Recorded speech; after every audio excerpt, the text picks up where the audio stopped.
Praise the Lord once again.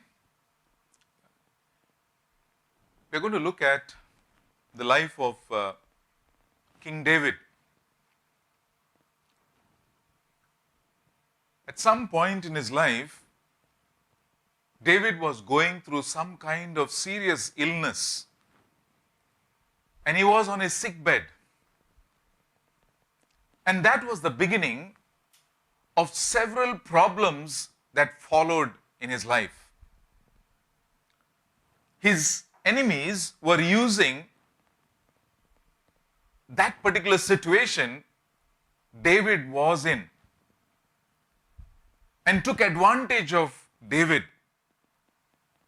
Even worse than that, a close friend of David betrayed him and joined his enemies. And at that point in his life, David needed somebody to come and help him.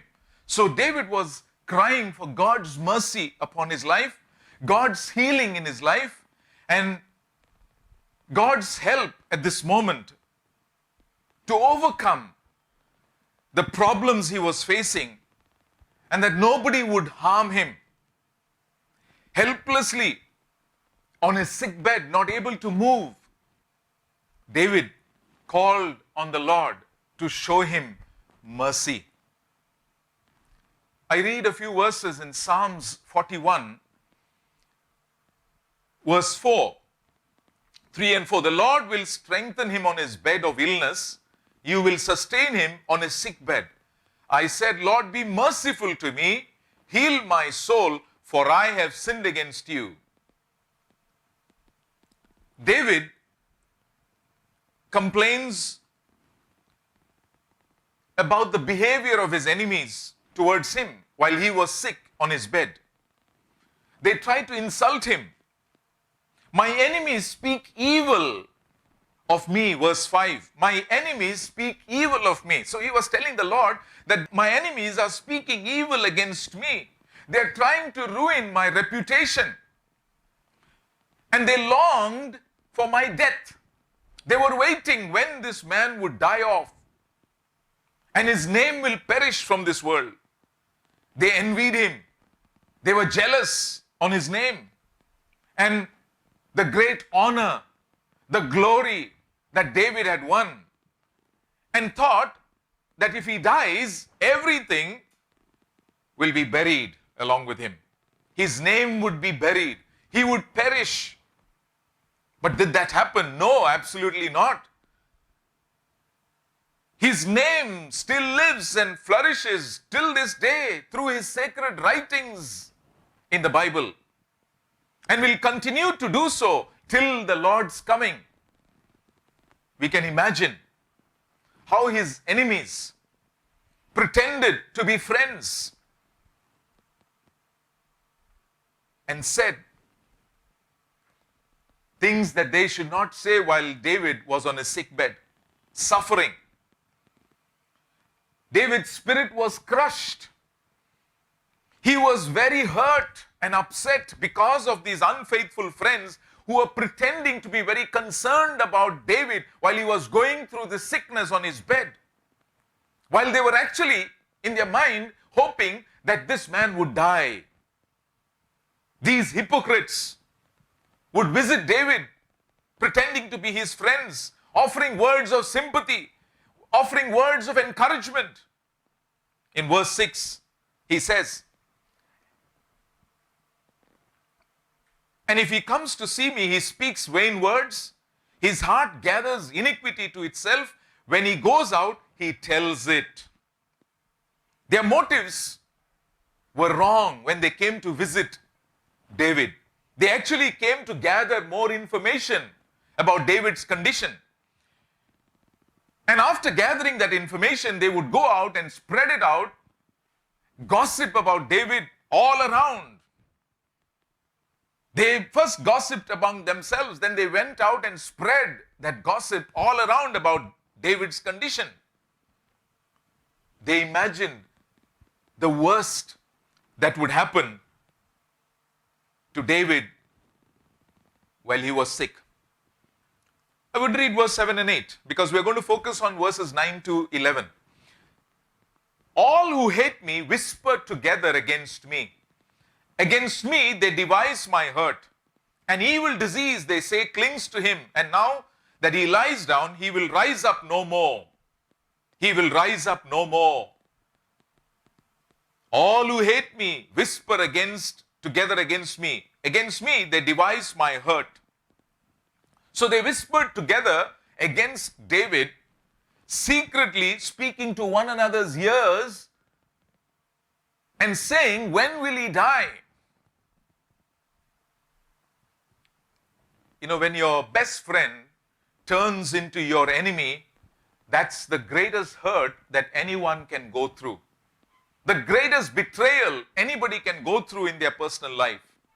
Verse 9 is the most important verse that I'm going to dwell upon today. Even my own familiar friend in whom I trusted, who ate my bread, has lifted up his heel against me. Your best friend has turned against me. One of David's closest friends betrayed him and wished for his death. Absalom, his own son's betrayal, that traitor that he talks about here was Ahithophel, David's chief advisor. And David trusted him so much that everything that Ahithophel would say to David, David believed that this is a counsel that is coming from God. There are a few situations in David's life that prompted him to cry out to God, have mercy on me. The first one is, David had sinned against God. David committed sin. The Bible says, if we confess our sins, he is faithful and just to forgive us and cleanse us from all unrighteousness. And David, when he sinned against God, he came to the Lord in repentance. Even we, when we sin and fall short of the glory of God, we do not only need God's forgiveness, but we need the strength, the help from the Lord to overcome sin. We cannot be victorious over sin by our own strength. We have to depend upon the Lord to give us the strength to overcome sin in our lives. We need God's help to pull down all the strongholds in our lives. Paul says in 2 Corinthians chapter 10 verse 4, for the weapons of our warfare are not carnal, but they are mighty in God for pulling down of strongholds. We need to pull down the strongholds, not by our strength, but by calling unto God, have mercy upon me, sinner. The Lord will help you to be victorious over sin. Secondly, when we are overwhelmed by trouble and trials in our lives, when we have endured some trial, it often seems that there is another problem that is arising. Problem after problem will start coming up in our lives. Heaping problems on top of problems is one of Satan's strategies to defeat you and me as a Christian. He brings one problem after the other. He puts on problems upon problems in your life and my life. And that is the method that Satan uses in order to defeat us in our Christian walk. 2 Corinthians chapter 2 verse 11, lest Satan should take advantage of us. For we are not ignorant of his devices. We know his techniques, his methods that Satan uses in order to cause defeat in our lives. We need to be, very careful and not allow Satan to take advantage of our ignorance. Satan put that strategy against David by influencing his friends to betray David while he was suffering with some kind of sickness and he was battling for life. Satan also used the same method, the same strategy against Job, one of the righteous servants of God, by arranging a series of events in his life, one problem after another, that was inflicted upon God's most righteous servant, Job. When we are doing our best for the Lord, when we are striving to live a godly life, when we are serving Him with sincerity, we should expect Satan to attack us anytime. We should be waiting, knowing that Satan is going to attack us. Like David, in such times, we need to turn to the Lord for help and say, Lord, have mercy on me. We need His strength to sustain us. We need His power to overcome the enemy, Satan. Ephesians 6:10, Paul says, be strong in the Lord and in the power of His might. Be strong in the Lord in such situations and in the power of His might. God has given us everything we need in order to resist, stand against the evil schemes of Satan. People, friends who turn to be our enemies are not really our enemies. Not the people who do evil against us are our enemies, but our real enemy is Satan. He uses people to attack us. We have been equipped by the armor of God to protect us, and the sword of the Spirit, God's holy word, to stand against our enemy, Satan. God's indwelling Spirit is far more powerful than Satan and all his agents. 1 John chapter 4 verse 4. He who is in you is greater than he who is in the world. Yes, the Lord Jesus who is in us is greater than all the evil schemes of Satan that comes against us. Through Him, we can overcome everything, everyone that rises against us. When we are too weak to fight for ourselves, as David fought, we also need to fight and look to the Lord, because the Lord is going to do the fighting for us. We need to look to the Lord as David looked to the Lord, that He would fight the battle for him. We should always call on Him when trouble keeps mounting in our life, when trouble keeps piling up against us. And the next important thing that David talks about is here, even my own familiar friend in whom I trusted, who ate my bread, has lifted up his heel against me. When someone we love so much, when someone with whom we had so much of fellowship turns against us, you know, that stabbing pain of betrayal is too much for us to bear. David has gone through the same situation. He is going through in his life at this moment in a sick bed. You and I may be going through that same situation of betrayal by somebody whom we love so much, who ate with us, who stayed with us, who fellowshiped with us, and they have lifted up their heels against us. They have turned from friends to enemies in our lives. Nothing hurts worse than the wounds inflicted by the betrayal of our own friends. An abusive parents, abusive children, unfaithful spouse, rebellious children, jealous siblings, disloyal friends, and so many other things that can cause this betrayal and hurt in our lives. We need the Lord's help to forgive those who betray us, to heal us from the hurt of our enemy. Jesus knows how it feels to be betrayed by a trusted friend, because he had his disciples, and one among them, Judas Iscariot, betrayed Jesus. And it hurt Jesus so much because one among the disciples hurt Jesus, betrayed Jesus, turned into his enemy. Jesus knows what it is to be betrayed by a trusted friend. He quoted David when he was referring to Judas. Our great high priest, Jesus Christ, knows our troubles, knows our infirmities, and He's waiting to pour out His grace and mercy upon your life when you are hurting, when you are going through troubled times. There was one particular person in whom he had great confidence and trust.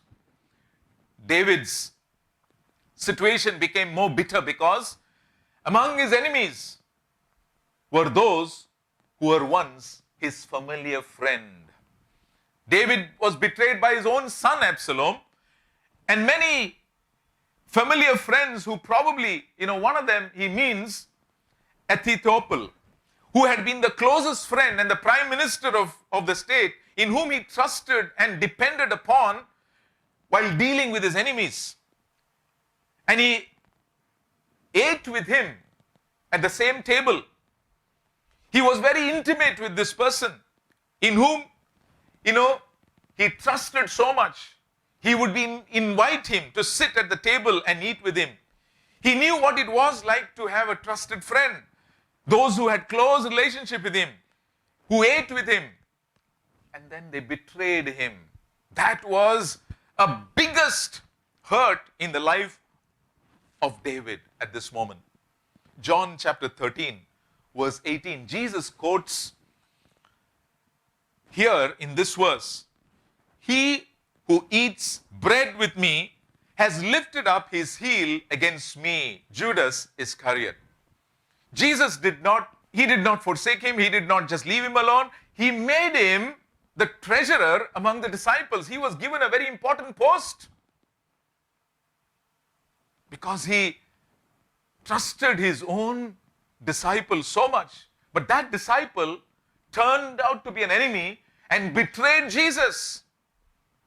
You may be having someone of your own friend that you've trusted all your life. And at this time when you're going through these troubled situations, they have turned against you and become an enemy and betrayed you. How many times have we eaten the bread along with the Lord and lifted up our heels against the Lord? The kiss of Judas Iscariot, the kiss of the traitor, wounded our Lord Jesus Christ's heart much more than the nails that had wounded him on the cross. You may be betrayed by someone very close to you. It is hurting, I understand. Come to the Lord at this very moment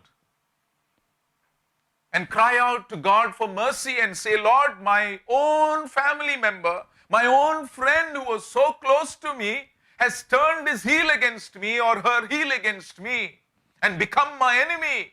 They have betrayed me. I cannot trust anybody." You might have betrayed your friend. You may have betrayed somebody that was so close to you. You need to repent at this moment. You need to say, "Lord, sorry because I have betrayed my friend.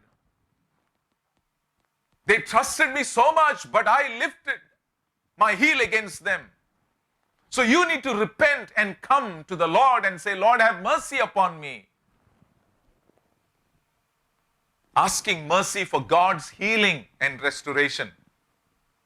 After discussing and talking to God about his enemies, David returned to his greatest need at that moment, the need of God's mercy and God's healing while he was on his sick bed. My dear brothers and sisters, you may be going through some kind of sickness that nobody knows, like David, some kind of illness that nobody knows. You might be on your bed, totally bedridden, not able to do anything. Your immediate pressing need at this moment is healing that the Lord will bring in your life. The Lord will pour out his mercy in your life. You may be going through not only sickness and waiting for healing, but you might be going through court cases that your own friend that you trusted has taken you to court, become your enemy.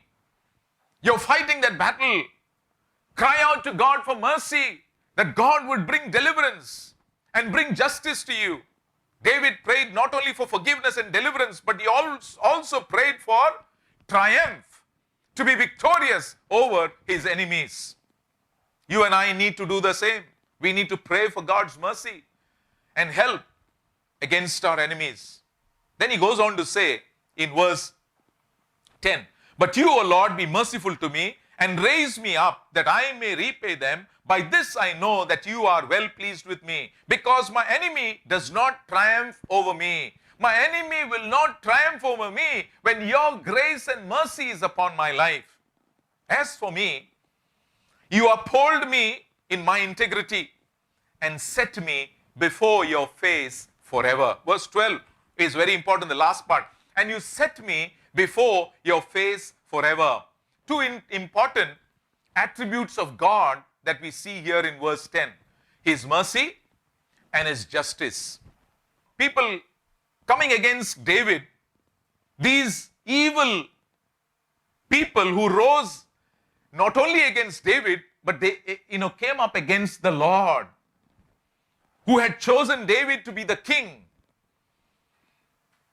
As they sought to destroy David, Satan was using them to attempt and prevent God's will to be done for Israel and the world in the coming days. They also sinned against God by going against David while he was helpless. Rather than helping him in his affliction, we see that they came to betray him more and more.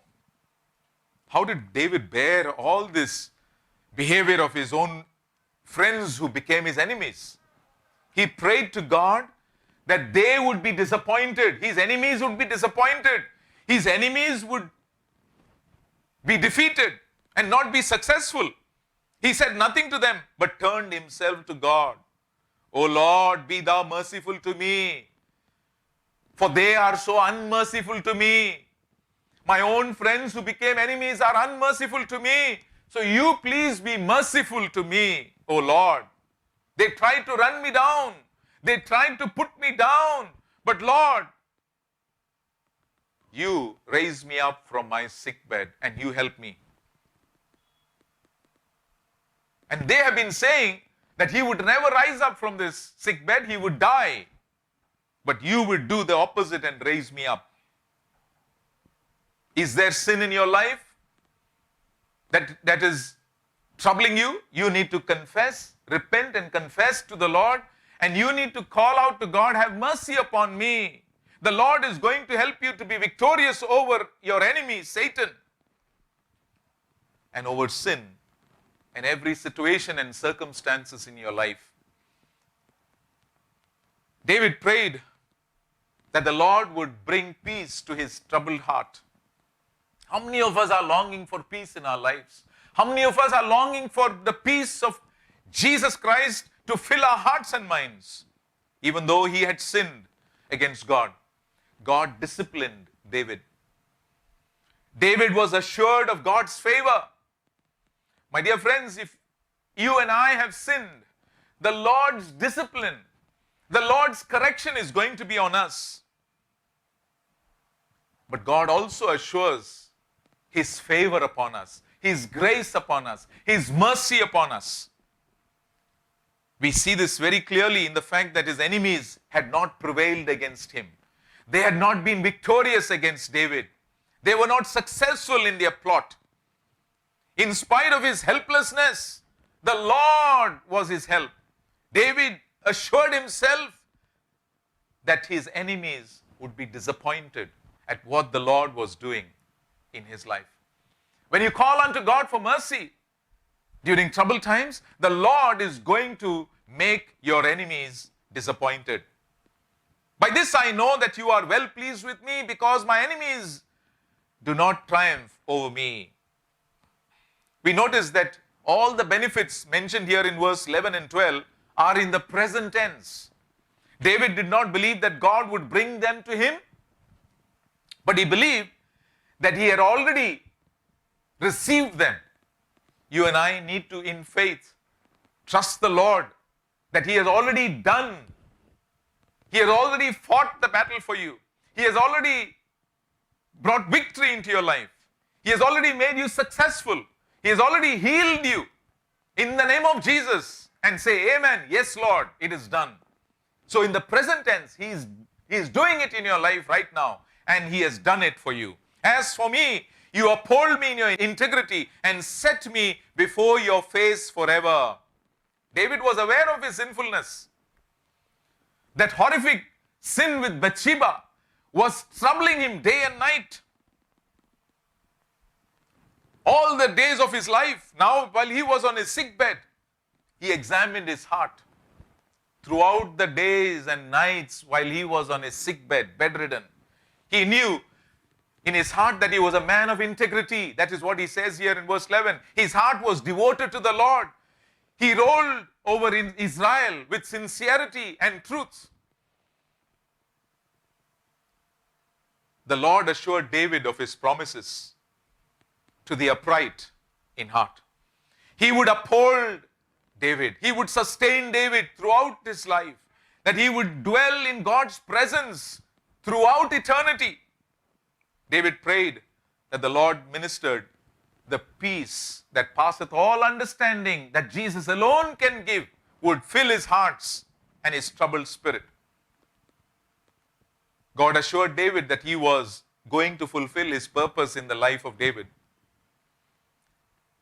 God assured David that he was pleased with his life, that he was protecting him from his enemies.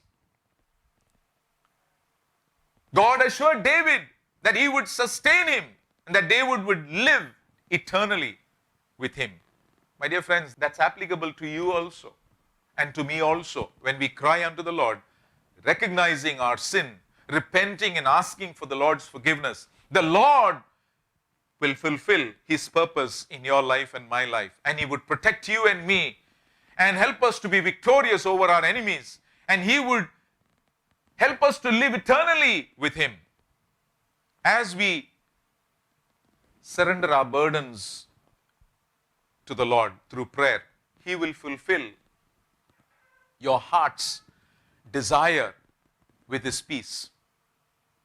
All of us have experienced some kind of serious illness, some kind of situation and circumstances in our life that troubles us so much that we become so helpless, we are not able to do anything on our own, we are not able to help ourselves, and there is so much of uncertainty before us, there is no hope before us. Our future is so unsettled, we don't know what is happening in our lives, we are powerless to heal ourselves, we are powerless to help us, come out of that situation. We are powerless to see that our cases against us are totally taken away. All we can do is what David did. Cry out to God for mercy and healing. When we lay our burdens at God's feet, He promises to bring peace into your hearts and into my heart. Philippians chapter 4 verse 6 and 7, Paul says, be anxious for nothing, but in everything by prayer and supplication, with thanksgiving, let your requests be made known to God. And then the peace of God which passes all understanding will guard your hearts and minds through Christ Jesus. What a great blessing and promise. He assures, as He assured David, that He will fulfill His purpose for us. He has accepted us and we belong to Him, and He will sustain us both now and through eternity. We can trust Him to do all that He has promised. I want to close with one beautiful verse in Isaiah chapter 26 verse 3.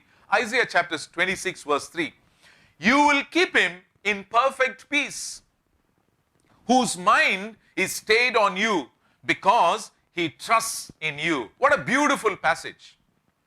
You will keep him in perfect peace. Who? Whom will He keep in perfect peace? Whose mind is stayed on you. In other words, if your mind is focused on Jesus and not on your problems and your cases and your enemies and all the schemes of the evil one, if your mind is stayed on and focused on Jesus, the perfect peace of Jesus Christ will be yours, because He trusts in you. We need to trust in Him in those situations that the peace, the perfect peace, will be upon us. Our mind will be focused on Him. If your mind drifts into anxious thoughts, if your mind is drifting away with those small things that your enemy is doing to betray you, to hurt you behind your back, those small thoughts, those small things beginning, to work in your life, don't allow your mind to drift on those anxious thoughts and those small things that are happening in your life. God's word says, you will keep him in perfect peace whose mind is on you.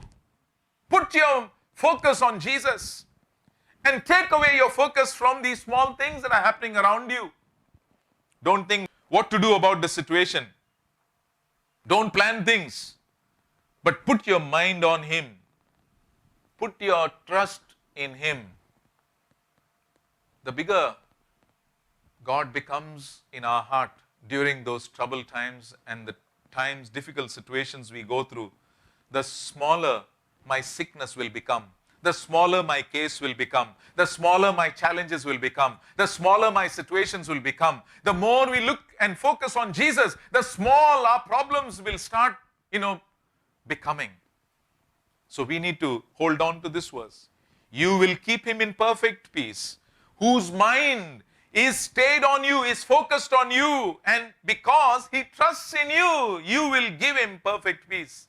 May the Lord fill your hearts with peace, even if you're going through sicknesses that doctors cannot do anything about it. You cannot do anything about it.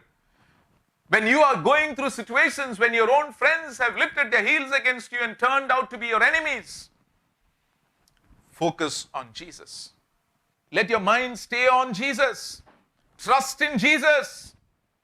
He will give you the perfect peace, the perfect healing, the perfect restoration that you need in this situation that you're going through, whatever it might be. Nothing is impossible in the sight of God. Just call unto God, Lord, have mercy upon me.